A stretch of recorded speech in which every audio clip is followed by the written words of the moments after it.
ডানে বামে বসেন, ডানে বামে। দেখতেছেন যে মানুষ ঢুকতে বের হইতে, বাবা ওঠো না কেন, এই ছেলে ওঠো, তুমি ওঠো, যাও এই পাশে যাও।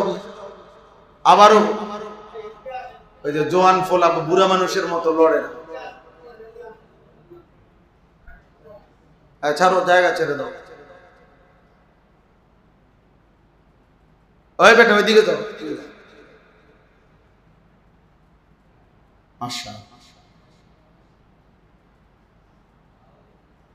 মাদ্রাসার সূরা মায়েদার মধ্যে ওয়াতলু আলাইহিম নাবা আবনাই আদম বিল হক ইয কাররাবা কুরবানান ফাতুকবিলা মিন আহাদিহিমা ওয়া লাম ইউতাকাব্বাল মিনাল আখার ক্বালা লা আকতুলান্নাকা ক্বালা ইন্নামা ইয়াতাকাব্বালুল্লাহু মিনাল মুত্তাকিন।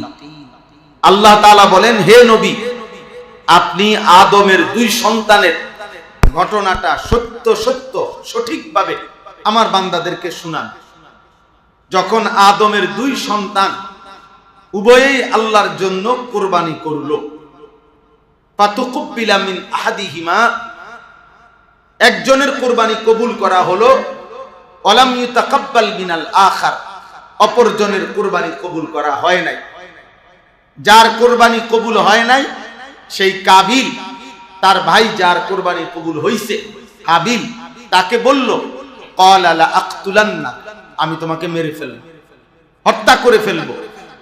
তখন হাবিল, যে ভাইয়ের কুরবানি কবুল হয়েছে, ক্বালা ইন্নামা ইয়াতাকাব্বালুল্লাহু মিনাল মুত্তাকিন, তিনি বলে দিলেন, ভাই আমি জীবন দেব, ঠিক আছে, তুমি আমাকে মেরে ফেলবা, এটাও ঠিক আছে, তবে কিয়ামত পর্যন্তের জন্য একটি কথা শুনে নাও, যে প্রত্যেক যুগে প্রত্যেক জামানায় আল্লাহ তাআলা কুরবানি কবুল করবেন তার তাকওয়ার পরীক্ষায় উত্তীর্ণ হবে, যে তাকওয়ার পরীক্ষায় উত্তীর্ণ হবে, যে নিজেকে মুত্তাকি হিসাবে প্রমাণ দিতে পারবে, আল্লাহ তাআলা শুধুমাত্র তার কুরবানি কবুল করবে।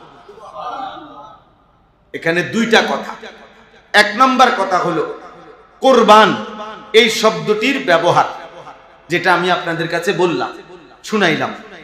দুই নম্বর হলো এই কথাইটা, ইন্নামা ইয়াতাকাব্বালুল্লাহু মিনাল মুত্তাকিন। আপনারা শুনছেন, আমরা বুঝলেন, পৃথিবীর প্রথম কুরবানি যেদিন শুরু হয়েছে সেদিন দুইজন কুরবানি দিছে। তো প্রথম কুরবানির দিনে আল্লাহ তাআলা দেখায় দিছে তাকওয়ার অভাব হলে একজনের কুরবানি কবুল হয় নাই, তাকওয়া পূর্ণ থাকাতে একজনের কুরবানি কবুল হয়েছে। অতএব সেই থেকে নিয়ে কিয়ামত পর্যন্ত এটাই মূল নীতি, এটাই কথা, যে প্রত্যেক জামানায় কুরবানি কবুল হবে তার তাকওয়ার পরীক্ষায় যে নিজেকে উত্তীর্ণ করবে, এটা মনে রাখতে হবে।